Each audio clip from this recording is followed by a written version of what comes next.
हे बघून तुम्हाला वाटत असेल काय प्लॅनिंग केली असेल, किती परफेक्ट एक्झिक्युशन केलं असेल. तर थांबा, माझी स्टोरी ऐका. गेल्या वर्षी कृष्ण जन्माष्टमी सेलिब्रेट केली आणि आम्ही लिटरली दुसऱ्या दिवशी म्हणजे दहीहंडीच्या दिवशीच गणपती डेकोरेशनच्या कामाला लागलो. फुल कॉन्फिडन्समध्ये जवळपास 20% काम केलं आणि मग माझ्या लक्षात आलं, अरे देवा, खाली सपोर्ट तर दिलाच नाही आहे. म्हणजे आधी काम करा, मग चूक लक्षात येऊ द्या आणि मग सगळं परत काढा.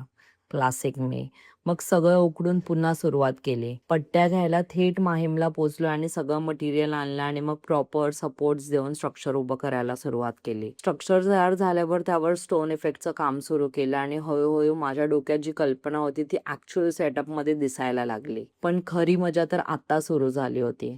कारण स्ट्रक्चर तयार करणं ही एक गोष्ट आहे, पण त्याला सुंदर गणपती डेकोरेशनमध्ये ट्रान्सफॉर्म करणं म्हणजे एक वेगळाच गेम. तर चला, ही आहे आपल्या गेल्या वर्षीच्या गणपती डेकोरेशनची जर्नी, जी म्हणजे सुकांपासून सुरुवात करून फायनल लुक पर्यंतचा प्रवास. तुम्हाला आठवत आहे ना, पार्ट 1 मध्ये नेमका आपण काय गोंधळ घातला होता? हो, तेच. एवढ्या मोठ्या फ्रेमवर्कमध्ये गोची करून आता मला असं वाटलं होतं आपल्याला गणपती बाप्पाच वाचवू शकतात. पण आता फ्रेमवर्क तर तयार झालं होतं, म्हणून पुढचं काम होतं ते त्याला ऍक्च्युअल शेप देण्याचं. सगळ्यात आधी पूर्ण फ्रेमवर्कवर थीन कार्डबोर्ड लावला आणि अर्थातच स्टेपलरमुळे काम एकदम इझी झालंय. मग सुरू झाला तो आपला खरा जुगाड, म्हणजे न्यूजपेपरचे छोटे छोटे गोळे करून पूर्ण बेस तयार करायचा. असे एक एक न्यूजपेपरचे बॉल करून आपण पूर्ण बेस तयार झाला आणि त्यावर टिश्यू पेपर लावायला सुरुवात केली. पण इथून खरी वाट लागायला सुरुवात झाली, कारण वॉलवर जे बॉल्स सहज चिटकत होते ते सिलिंगवर गेल्यावर ग्रॅव्हिटीला जास्तच प्रिय झाले. एक पेपर बॉल लावला तो खाली, दुसरा लावला तोही खाली. आधी टिश्यू पेपर खाली, मग पेपर बॉल्स खाली. एक वेळ तर अशी आली की डेकोरेशन पेक्षा माझा पेशन्स टिकवणं जास्त कठीण झालं होतं. पण फॉर्च्युनेटली फ्रेमवर्कवर आपण वायरिंग आधीच करून ठेवली होती, त्यामुळे लाईट सुद्धा सोबत इन्स्टॉल करायला सुरुवात केली होती.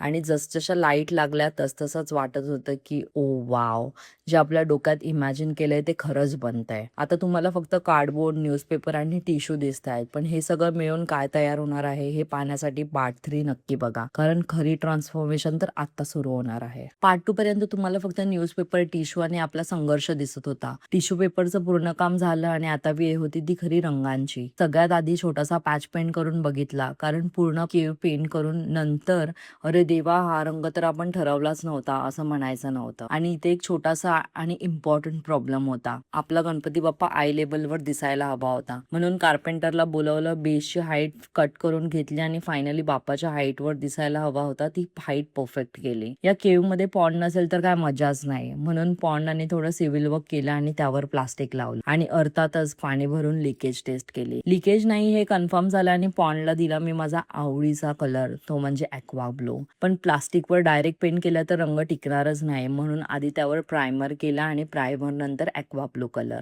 आता पॉन्ड तर तयार झाला, पण केवचा कलर अजूनही बाकी होता आणि यावेळी मला टिपिकल ग्रे स्टोन केव अजिबात नको होती. आणि इथूनच पहिल्यांदा आपलं पूर्ण विजन समोर यायला लागलं. आणि मग काय, ज्यांच्यासाठी एवढे दिवस हे सगळं चालू होतं ते शेवटी घरी आले, म्हणजेच गणपती बाप्पा घरी आले. पण फायनल लुक अजून बाकी आहे, कारण पार्ट 4 मध्ये येतोय तो सगळ्यात सॅटिस्फाईंग भाग, म्हणजे जेवढं हे सगळं पूर्णपणे ट्रान्सफॉर्म होणार आहे. सो पार्ट 4 नक्की पहा.